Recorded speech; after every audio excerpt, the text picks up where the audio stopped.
Welcome, listeners, truth seekers, to another storm-chasing, secret-shattering, symbol-soaked installment of Conspiracy Unearthed. I'm Apollo von Aryx, your harbinger of hidden history, your curator of the classified, and your whisper in the winds of war. Picture the skies above. Dark clouds roll in. The air grows heavy, and a deafening clap of thunder splits the heavens. To the untrained eye, this is just weather, a mundane meteorological event. But to the ancients, it was something more. It was the work of the Thunderbird, a divine being of unparalleled power. Its wings create the storms, its eyes summon lightning, and its presence keeps the delicate balance of nature intact.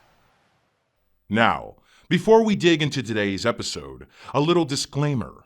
My mission here isn't to tell you what to believe. I'm not here to debunk or endorse any conspiracy. I'm just laying it all out there, examining every angle, diving into the texts, the stories, the ancient ruins. I'm just looking for thought-provoking connections. You know, those nuggets of insight that make you go, I never really thought of it that way. Fast forward to the modern world. Our storms aren't just weather anymore, are they? From hurricanes that defy historical patterns to droughts that devastate entire regions, there's a growing suspicion that something else is at play. Could it be that we've discovered the powers of the Thunderbird and weaponized them for a darker purpose? What if ancient myths are being revived, not by nature, but by science, politics, and greed? Let's soar into the storm. This is the Thunderbird Theory. Now is the time for our audience to prepare for another round of conspiracies and mysteries. And the one man we know can deliver on this challenge is none other than Apollo von Aryx.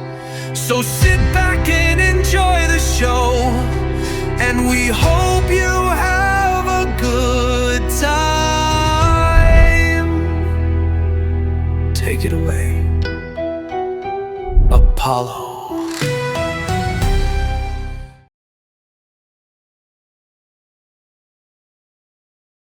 Picture this, a creature so massive, its wings blacken the sky, its very presence commands the elements, and its cry summons thunder and lightning.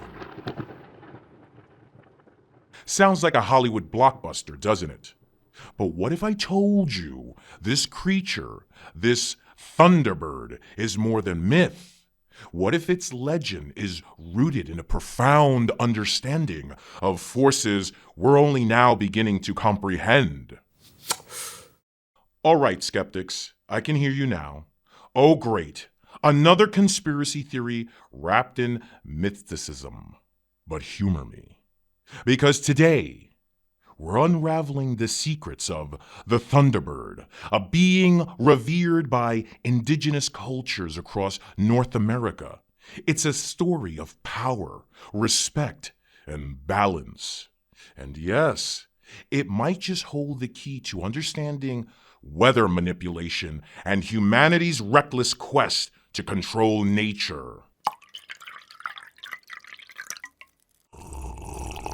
The Thunderbird looms large in indigenous lore, appearing in the stories of the Lakota, Ojibwe, and countless other tribes. Stories of the Lakota and the Ojibwe, their descriptions vary, but the essence is the same. The Thunderbird is a protector, a force of balance. Its massive wings stir the winds. Its cry brings the storm. To the Lakota, it fought off dangerous spirits. To the Ojibwe, it was both a nurturer, bringing life-giving rain, and a punisher, unleashing its wrath on those who upset the natural order. It's so poetic, and it sounds suspiciously like Zapdos, Pokemon 145. That's right, Pokemon fans. This one's for you. Zapdos forever.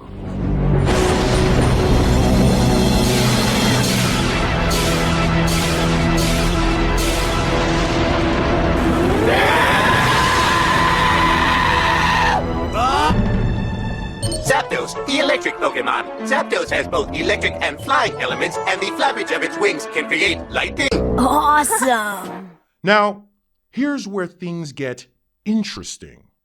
Indigenous peoples didn't see the Thunderbird as just a big bird with an attitude problem. It was a symbol of balance. It punished when necessary, sure, but it wasn't malicious. Its storms were corrections, reminders to respect the environment. But let's fast forward a few centuries, shall we? Because humanity, well, we don't like balance. We like control.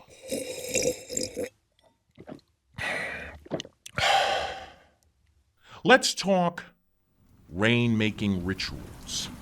Indigenous tribes performed ceremonies to invoke the Thunderbird's power. Music, dance, offerings to the sky. Was this just superstition? Some Western anthropologists certainly thought so. But hold your horses, or should I say, hold your cloudbusters. Because modern scientists are now revisiting these practices. And guess what? There's evidence these rituals were based on an intuitive understanding of atmospheric conditions. Yup, turns out the ancients were watching the skies while we were still figuring out how to sharpen rocks. Imagine being so good at reading clouds and wind patterns that you could predict rain or even nudge it into happening. Wild, right? But here's where it gets downright unsettling. These rituals weren't just about reading the weather. They were about working with it, respecting the forces in play, not trying to dominate them.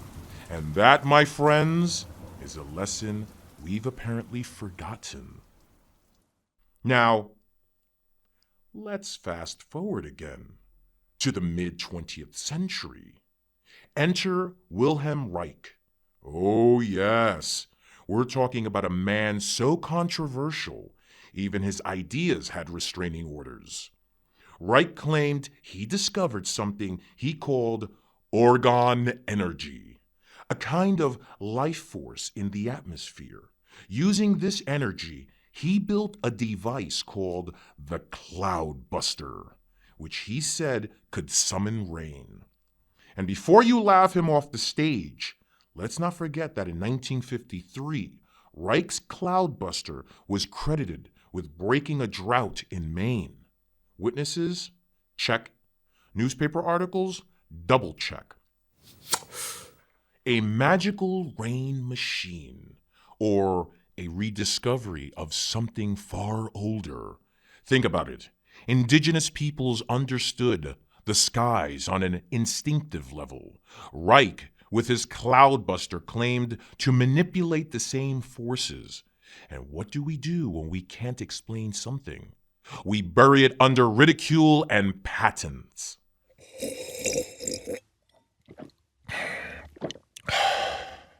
But here's the question. Was Reich the first to rediscover weather manipulation? Or did he stumble onto techniques the ancients already knew? Techniques tied to the Thunderbird, perhaps?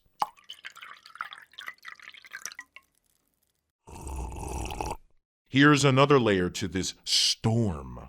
Skeptics often write off the Thunderbird as a myth, a convenient metaphor for weather.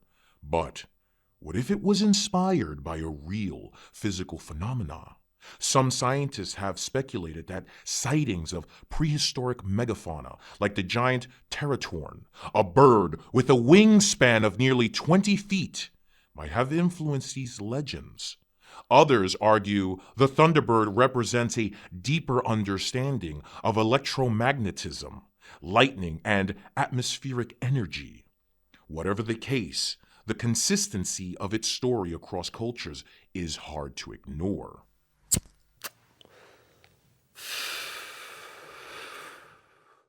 And yet, so much of this knowledge has been dismissed, or worse, deliberately erased. Colonization disrupted the oral traditions that preserved these stories. Western science, with all its arrogance, has often devalued indigenous perspectives. But here's the thing. As we face climate crisis and unpredictable weather, we're starting to realize how much we've lost. Could revisiting the Thunderbird's lessons, its wisdom of balance, help us find a better path? The Thunderbird teaches us that power must be balanced by responsibility. But here's humanity, hacking at the controls like a toddler with a jet engine. From HARP to geoengineering, we've traded respect for domination. And let me ask you, how's that working out for us so far?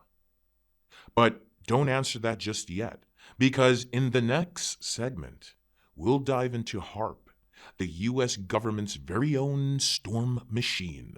Myth? Science? Or a modern attempt to recreate the Thunderbird's power? Trust me, you don't want to miss this.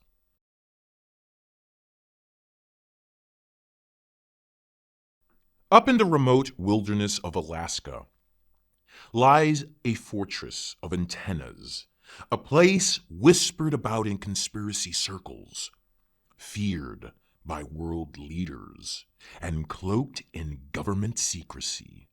They call it HARP, the High Frequency Active Auroral Research Program. Officially, it's a facility for ionospheric research, but unofficially, it's a storm machine, a weapon, a modern attempt to control the elements. Tonight, my friends, we peel back the layers of HARP.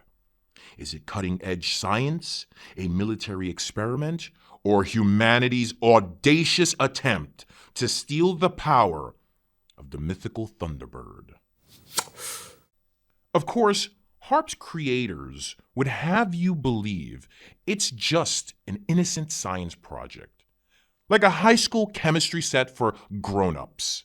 They say it's used to study the ionosphere, that mysterious layer of the Earth's atmosphere where solar winds meet our magnetic field. Harmless, right? But let's be real. Does anyone spend hundreds of millions of dollars building a remote antenna farm in Alaska just to observe solar flares? If you believe that, I've got beachfront property on the moon to sell you.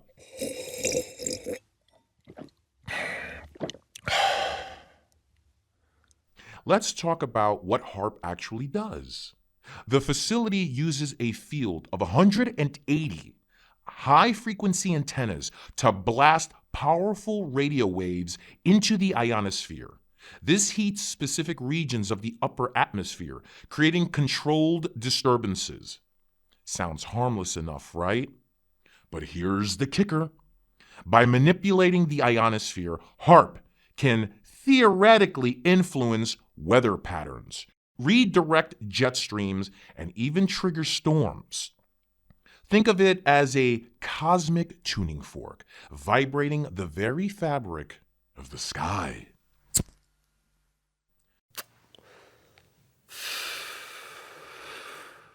Now, the official line is that HARP's experiments are purely scientific. But when I dig into HARP's patent history, things get, interesting.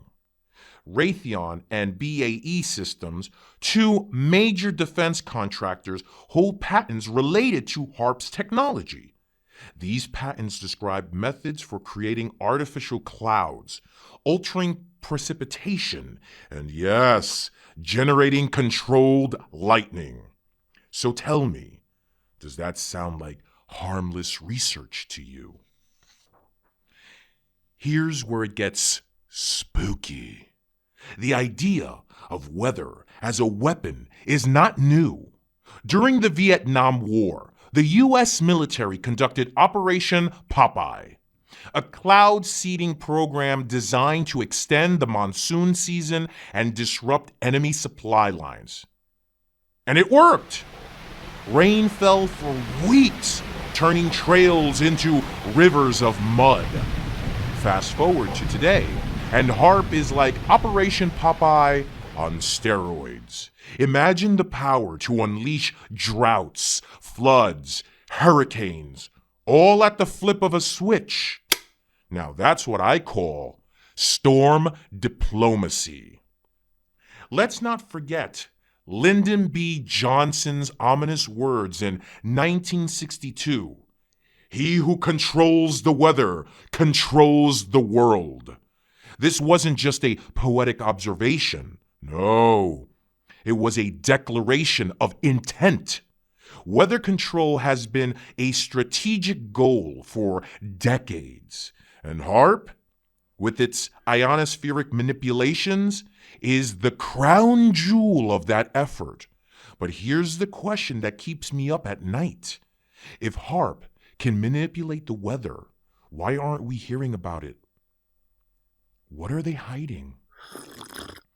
And here's a fun fact for your next dinner party. In 2010, Venezuelan President Hugo Chavez accused HARP of triggering the catastrophic earthquake in Haiti. I know, sounds crazy, right? But let's not dismiss it outright. HARP's ability to disturb the ionosphere could, in theory, cause ripple effects in the Earth's crust. Scientists dismiss this as nonsense, but then again, they dismiss Wilhelm Reich's cloudbuster too. I'm just saying. What's fascinating is how HARPS mirrors the mythology of the Thunderbird. Indigenous legends describe the Thunderbird as a master of storms, a being capable of stirring winds and summoning rain. HARP, with its ability to heat and manipulate the ionosphere, seems like a technological attempt to replicate these powers. But here's the difference. The Thunderbird acted as a guardian, maintaining balance. HARP, on the other hand, seems more like humanity playing God. And we all know how well that usually goes, don't we? But let's dig deeper. Why the secrecy? Why is HARP shrouded in conspiracy? Part of the answer lies in its military roots. HARP was originally funded by the U.S. Air Force and Navy with assistance from DARPA. That's right, DARPA, the same agency responsible for some of the Pentagon's most cutting-edge and controversial projects. Oh, and the internet, too. And while HARP was officially decommissioned in 2014, it's now operated by the University of Alaska Fairbanks. But does anyone really believe the military just walked away? When does the military ever walk away? Oh, sure. Let's trust that HARP is all about public research, because history has shown that governments never lie about the secret programs, right? It's not like they've ever covered up, say, MK Ultra or Area 51. Nope, nothing to see here. Move along, folks.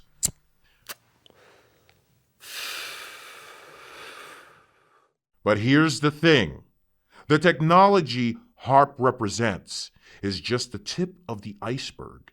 Geoengineering projects around the world, solar radiation management, cloud seeding, even space-based reflectors are quietly advancing. And if HARP is just one piece of this puzzle, what does the whole picture look like? The question isn't if weather manipulation is real. The question is, who's using it? And to what end? Are they preventing natural disasters or creating them? Are they restoring balance or disrupting it for profit and power? If HARP is humanity's attempt to harness the Thunderbird's power, we have to ask, what happens when we get it wrong? And we're just getting started, because HARP isn't the only player in this storm. In our next segment, we'll explore how ancient artifacts and indigenous knowledge, evidence of weather manipulation, have been hidden, erased, or outright destroyed. Yes, my friends, we're looking at you, Smithsonian. Don't go anywhere.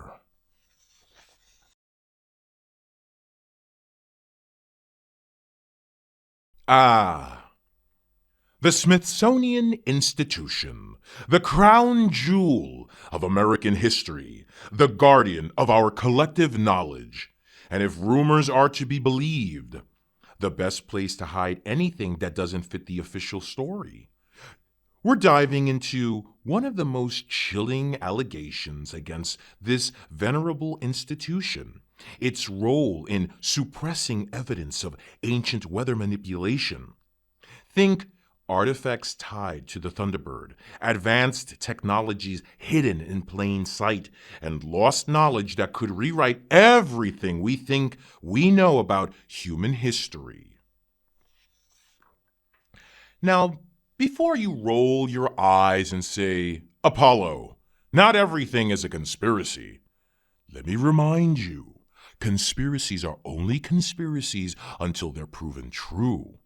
And when it comes to the Smithsonian, well, let's just say their history is messier than that old box of mixtapes under your bed. So grab your shovels, folks. We're digging deep into this rabbit hole. First, let's set the stage. The Smithsonian Institution was established in 1846 with a mission to increase and diffuse knowledge. Sounds noble, right? But here's the problem. The more knowledge you control, the more power you hold. Over the years, the Smithsonian has been accused of selectively curating history, deciding what gets remembered and, more importantly, what gets forgotten. For example, did you know that in the early 1900s, newspapers across the U.S. were reporting the discovery of giant skeletons? Yes, giant skeletons found in burial mounds throughout the Midwest. We're talking bones that suggested humans over 10 feet tall. These discoveries were supposedly shipped off to the Smithsonian for further study. And then, poof, they vanished. Official explanation?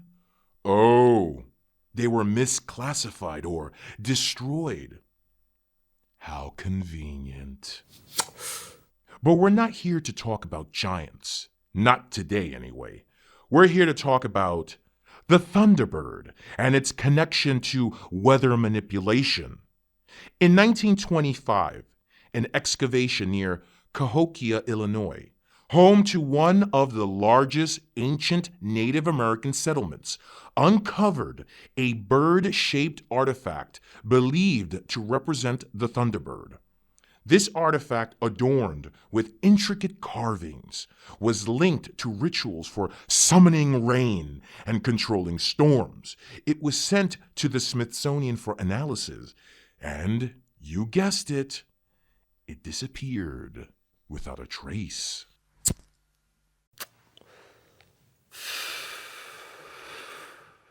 Now, I'm no archivist, not yet at least, but losing something that important seems, careless.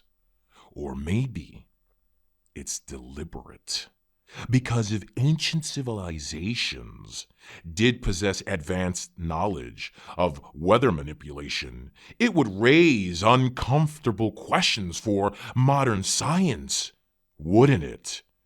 Questions like, what else have we underestimated about indigenous wisdom?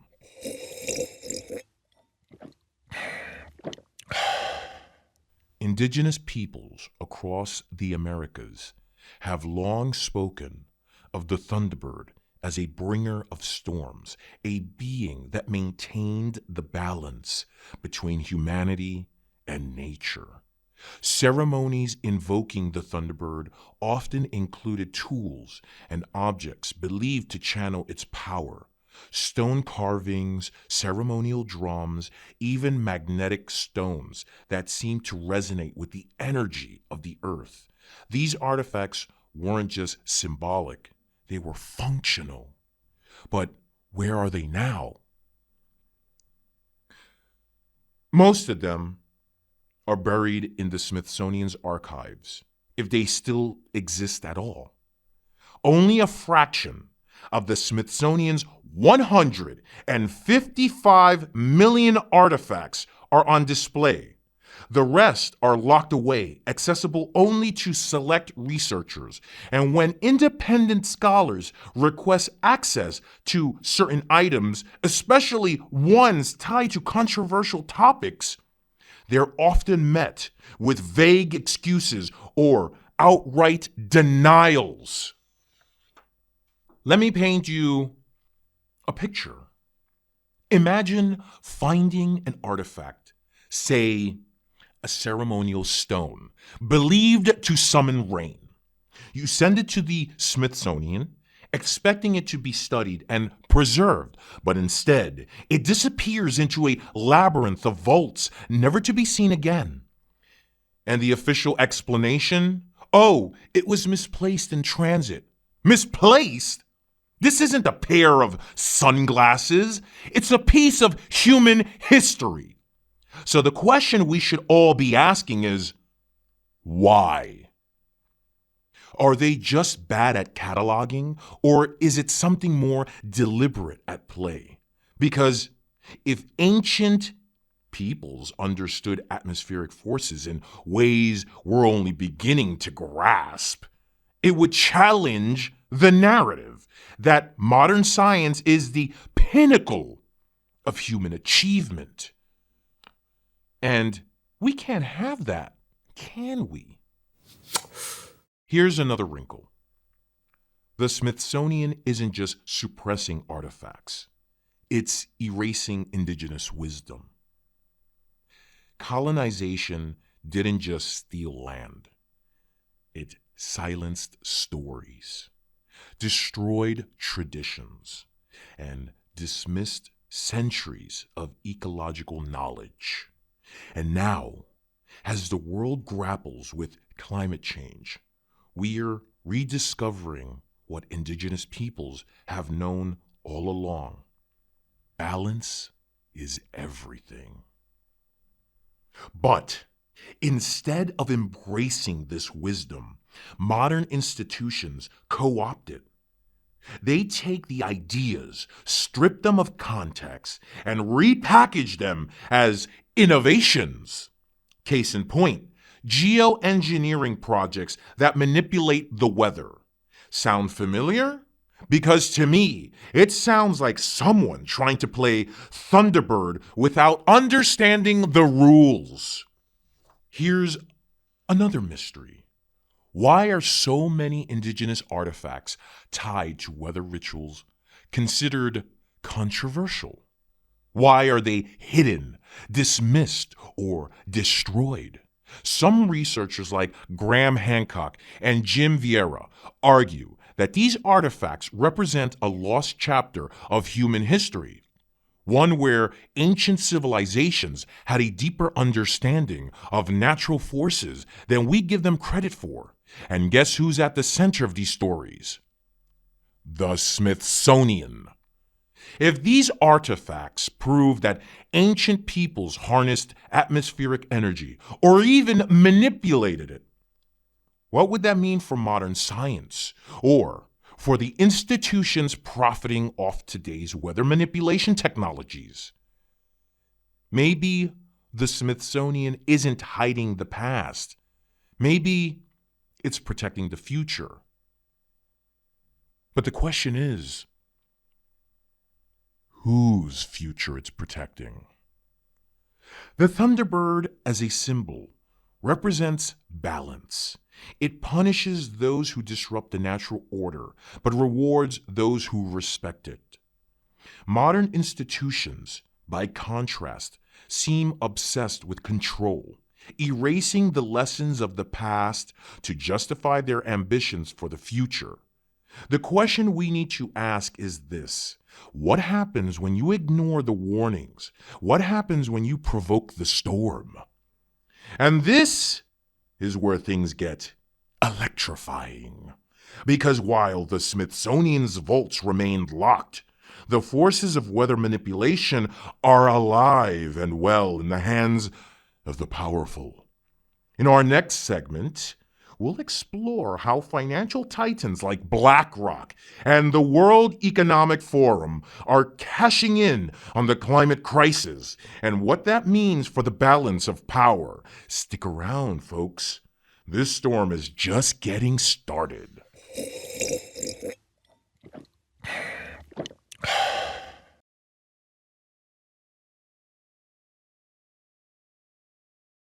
Let's play a little game. I'll say a name, and you tell me the first word that pops into your head. Ready? BlackRock. What's that? Power? Influence? Control? Ding, ding, ding. You've got it. BlackRock, my friends, isn't just a company. It's the company. It's the shadow hand behind the curtain, the chess master moving pieces on a global board. And when it comes to shaping climate policy, this 10 trillion behemoth isn't just playing the game, it's rewriting the rules. But surely, Apollo, you ask, isn't BlackRock just an investment firm? Harmless capitalists trying to make the world a better place? Oh, sweet summer child, if only it were that simple. We're diving into how BlackRock's financial empire is steering the global climate agenda, using sustainability as a smokescreen for control. Oh, and don't worry, we'll sprinkle in a dash of conspiracy, because what's a storm without a little thunder? First, let's talk numbers. BlackRock manages over 10 trillion in assets. That's trillion with a T. To put it into perspective, that's more than the GDP of most countries. If BlackRock were a nation, it'd be the third largest economy in the world. But unlike a nation, BlackRock doesn't have borders, elections, or accountability. It has Larry Fink, its CEO, a man who's become the poster child for corporate climate crusades. Larry Fink loves to talk about sustainability. In his annual letters to CEOs, he urges companies to prioritize ESG. That's environmental, social, and governance policies. On paper, ESG sounds great. Invest in green energy, reduce carbon footprints, save the planet. But here's the catch. BlackRock gets to decide what qualifies as sustainable. And surprise, surprise, their definition just happens to align with their investment portfolio. What a coincidence! Now let's pull back the curtain. BlackRock isn't just influencing companies, it's influencing governments. By controlling trillions of dollars in pension funds, mutual funds, and private equity, BlackRock has leverage that most nations can only dream of. When BlackRock speaks, policymakers listen. And when BlackRock says, we need to phase out fossil fuels, guess who benefits? That's right, BlackRock, which has already invested heavily in renewable energy technologies. Let's connect the dots. Traditional energy industries, oil, coal, gas, are being squeezed out by climate policies. Renewable energy, on the other hand, is booming. Who owns the wind farms, the solar panels, the battery factories? Oh, look, it's BlackRock again! It's almost like they're creating a problem. The collapse of fossil fuels and selling us the solution. Call me cynical, please. But that sounds less like saving the planet and more like cornering the market. But here's where things get truly dystopian. BlackRock isn't just about green energy. It's about control. ESG policies force companies to adopt BlackRock-approved practices or face divestment. Want to keep your funding? Better play by their rules. Now imagine extending that control to entire nations. What if a country refuses to comply with BlackRock's climate agenda? What happens when they say no to renewable energy mandates or carbon taxes?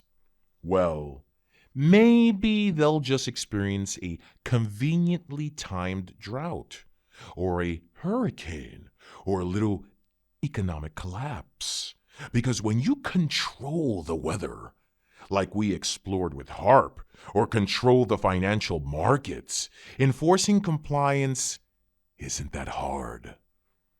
Here's the uncomfortable truth. BlackRock doesn't need to own the weather to control the climate agenda. It owns the narrative through its partnerships with the World Economic Forum and its investments in media companies. BlackRock shapes how we think about sustainability. It's not about saving the planet. It's about convincing us that the only way to save the planet is through their solutions. Don't believe me? Look no further than the World Economic Forum. Klaus Schwab and Larry Fink are practically BFFs, united by a shared vision of a great reset. This isn't a conspiracy theory. It's on their website. They openly advocate for a global economy where corporations like BlackRock take the lead in governance. And if you think that sounds like a one-world government in disguise, well, I'm not here to argue. I'm just here to connect the dots. But Apollo, you ask, surely BlackRock's climate agenda is about preventing disasters, not profiting from them. Oh, sweet listener, you give them too much credit. Remember geoengineering, weather manipulation? If you think companies like BlackRock aren't eyeing those technologies as the next big investment, you're not paying attention. Imagine a future where rain is monetized. Drought-stricken regions pay corporations to make it rain, literally. It sounds absurd, but isn't that exactly what geoengineering technologies like HARP and cloud seeding are designed to do? And once again, those who control the technology will control the world.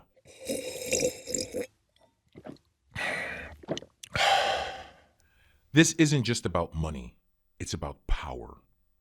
The power to decide who gets rain and who doesn't, who thrives and who struggles, who lives and who doesn't. BlackRock's climate agenda is sold to us as progress, but it looks an awful lot like a Trojan horse for a new kind of dependency, a world where the rain falls not because nature wills it, but because a corporation deems it profitable. And if you think that's unsettling, wait until you see what comes next. Because while BlackRock's influence reaches into the clouds, there's an even bigger game being played on the ground. And in the next segment, we'll unravel the web of the Green New Deal and Agenda 21, policies that promise sustainability, but might just be paving the way for a new world order. Trust me, you're going to want to hear this.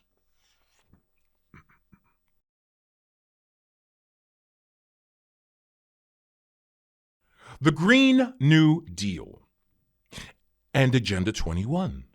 Two phrases that sound like they were tailor-made for feel-good headlines, don't they? Saving the planet, ending poverty, building a sustainable future. What's not to love? But here's the thing, my friends. Whenever someone hands you a utopia wrapped in a bow, you better check the receipt, because tonight we're diving deep into these solutions and asking the real question: are they about saving the planet, or are they about control? And no, I'm not here to say climate change isn't real. Of course it's real. But the real story here isn't about the science. It's about the power. Who's using the climate crisis as a pretext to reshape our world? And more importantly, what are they reshaping it into? Buckle up, folks. We're about to take a hard look at the policies that promise to save us, but might just be leading us into the storm. Let's start with the Green New Deal, proposed by our favorite Congressperson, Rep. Alexandria Ocasio-Cortez, and Senator Edward Markey in 2019. The Green New Deal lays out an ambitious roadmap to address climate change. Its goals include achieving net zero greenhouse gas emissions, transitioning entirely to renewable energy, and overhauling infrastructure to make it more sustainable.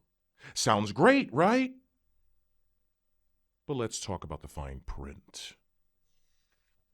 For one, the Green New Deal proposes phasing out fossil fuels entirely: oil, coal, natural gas. And while that might seem noble, it's also devastating for industries and communities reliant on these energy sources. Millions of jobs would vanish practically overnight.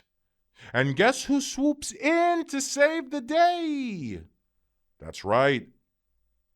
Big corporations like BlackRock, already primed to dominate the renewable energy sector. Funny how that works. But there's another layer to this. The Green New Deal doesn't just target energy. It targets land use, agriculture, and transportation. Policies that claim to reduce emissions would, in practice, create a centralized system of control. Local farmers might lose their autonomy to government mandates. Cities could impose draconian zoning laws to enforce sustainable housing. And all of this is enforced under the guise of saving the planet. A noble lie, or a sinister truth.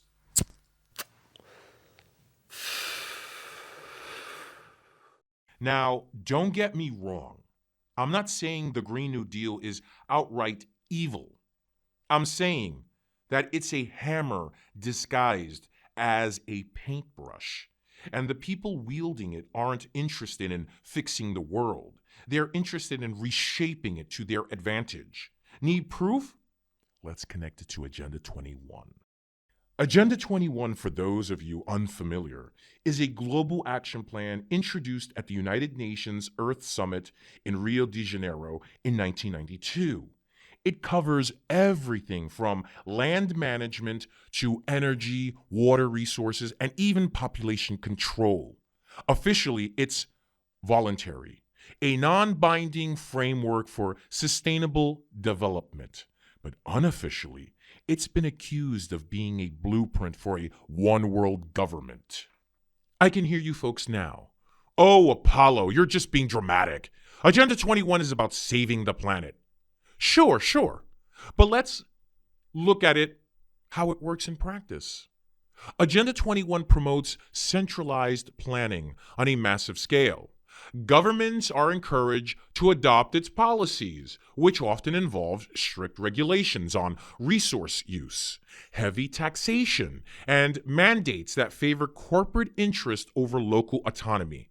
Sound familiar? Now, let's zoom out for a moment. Both the Green New Deal and Agenda 21 emphasize the need for large-scale climate initiatives. But here's the catch. These policies require control over land, energy, water, and even human behavior.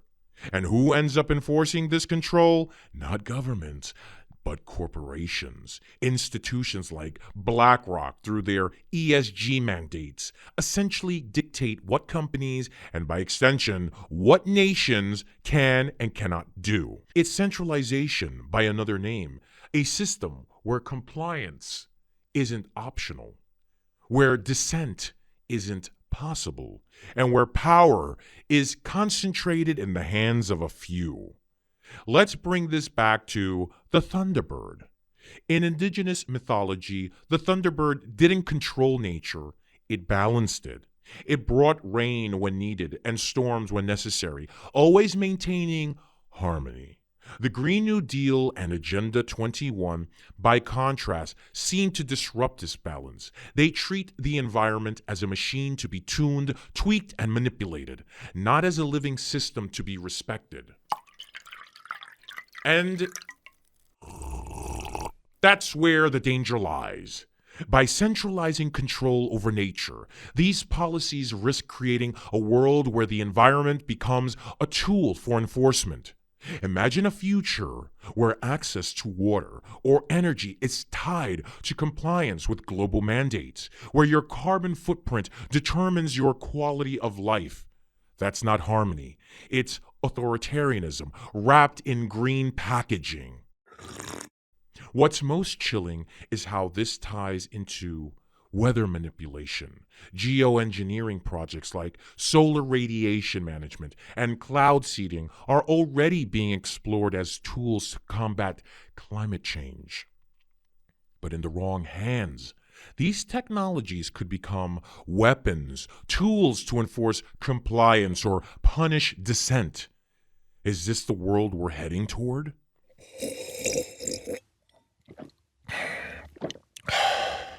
And the Green New Deal and Agenda 21 may promise sustainability, but at what cost? If the price of saving the planet is surrendering control to unaccountable institutions, is it really worth it? Or are we trading one crisis for another, one that strips us of freedom and autonomy under the guise of progress? And here's the kicker. This is only part of the story, because as these policies reshape our world, there's an even bigger storm brewing, one that ties it all together. In our final segment, we'll unravel how these threads connect to a new world order, a global system of control where the weather itself becomes a weapon. Don't go anywhere.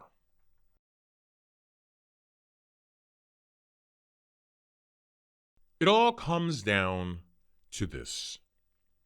The myths, the machines, the policies, the prophets, they're not separate stories. They're threads in a larger web, one woven by the powerful, the ambitious, and the dangerously curious.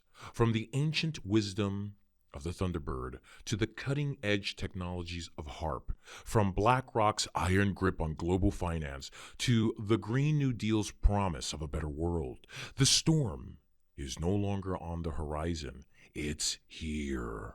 And we're uncovering who's pulling the strings. But don't worry, I'm not here to scare you. Well, not too much. Because while we can't stop the storm, we can at least learn to see it for what it really is. So grab your umbrellas, folks. It's time to dive into the final storm. Let's start with the big picture. Throughout history, humanity has sought to control nature, from ancient rituals to modern geoengineering. The quest has always been the same: harness the power of the elements, bend them to our will. But here's the thing about power. It's never evenly distributed. Those who hold it rarely wield it responsibly. And when it comes to controlling nature, the stakes couldn't be any higher. And like Spider-Man said, with great power comes great responsibility. Remember that, folks. Stan Lee said no lies. Think about it. Weather isn't just an inconvenience. It's life. It's food, water, shelter.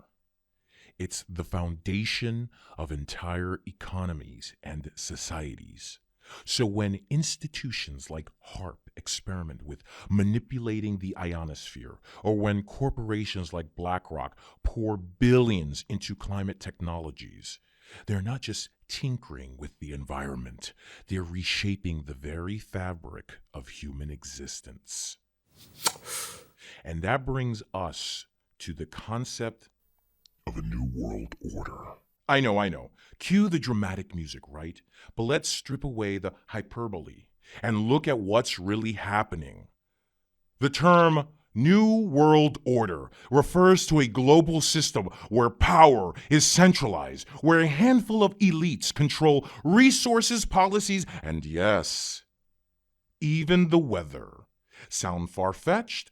Well, let's connect the dots. Start with HAARP. Officially, it's a research facility. Unofficially, it's been accused of everything from triggering earthquakes to creating hurricanes. And while the science behind these claims is often dismissed, the patents tell a different story. Methods for altering weather, controlling precipitation, even generating artificial lightning. It's all there, buried in the fine print. And who funds these technologies? Often, it's the same players behind the global climate agenda. And there's BlackRock. With its 10 trillion empire, BlackRock doesn't just invest in companies, it dictates their policies.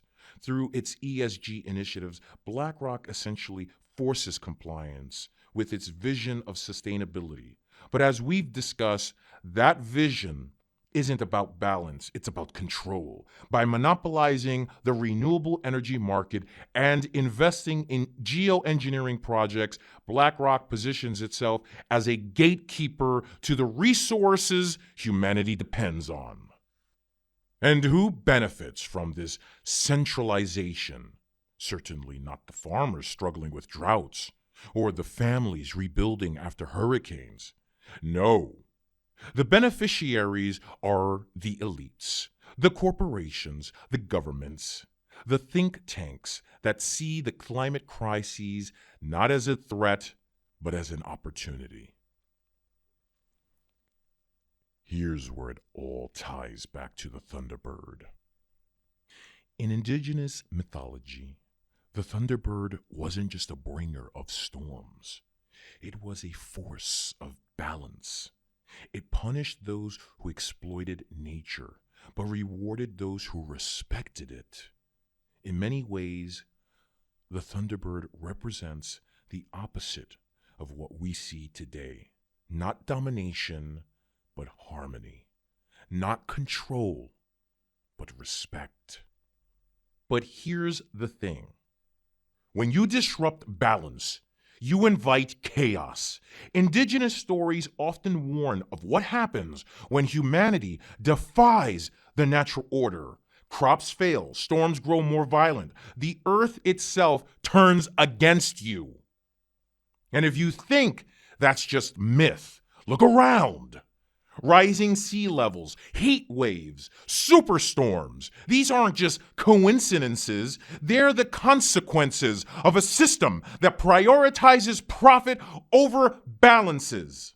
Those in power continue to play God. They build machines to manipulate the weather, pass policies that commodify nature, and silence anyone who dare challenges their narrative. Whether it's HAARP, BlackRock, or the World Economic Forum. The story is the same. A small group of elites shaping the world to their advantage, while the rest of us are left to weather the storm. Literally. But here's the question no one's asking. What happens when they lose control? Because here's the thing about storms. They don't follow orders. You can't predict every consequence, every ripple.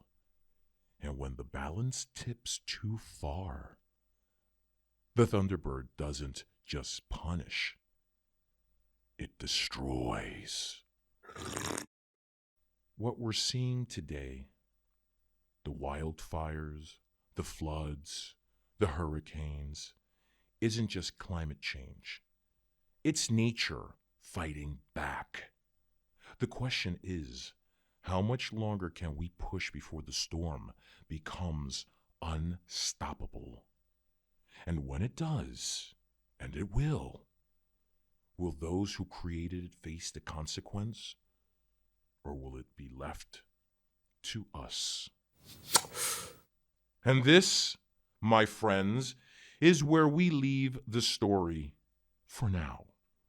Because while the storm is here, the final act hasn't been written.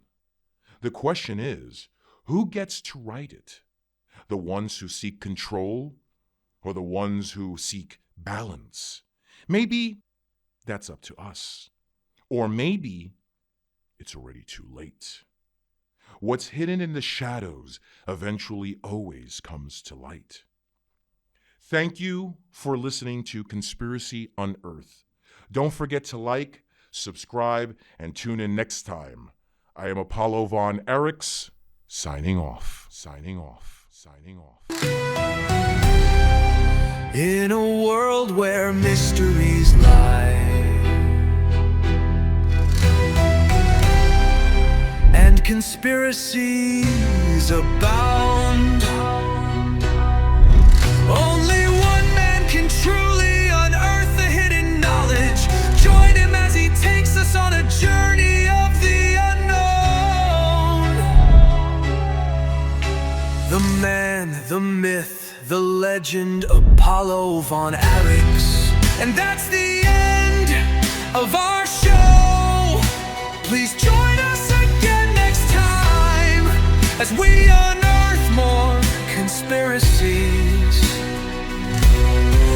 And we find more mysteries for you to ponder. Thank you for joining us, and we'll see you again next time. The views, discussions, and narratives presented in Conspiracy Unearthed are strictly for entertainment and educational purposes only. All statements made by the host, Apollo von Aryx, are opinions, hypothetical analysis, or speculative commentary based on public information, mythologies, historical interpretation, and widely circulated theories. The podcast does not claim factual accuracy, and no assertion made should be interpreted as a statement of fact. The inclusion of any individual organization, government, corporation, or institution in this content does not imply guilt, involvement, or endorsement. All persons and entities mentioned are presumed innocent of any wrongdoing, and their mention is part of a broader theoretical framework meant to encourage critical thinking, not to defame, misrepresent, or slander. Conspiracy Unearthed, its host Apollo von Aryx, its creators, production team, and any distribution platforms assume no liability or responsibility for how the content is interpreted, shared, or acted upon by any listener. Listeners understand that this content may explore controversial or sensitive topics, and discretion is strongly advised. Audio discretion is advised.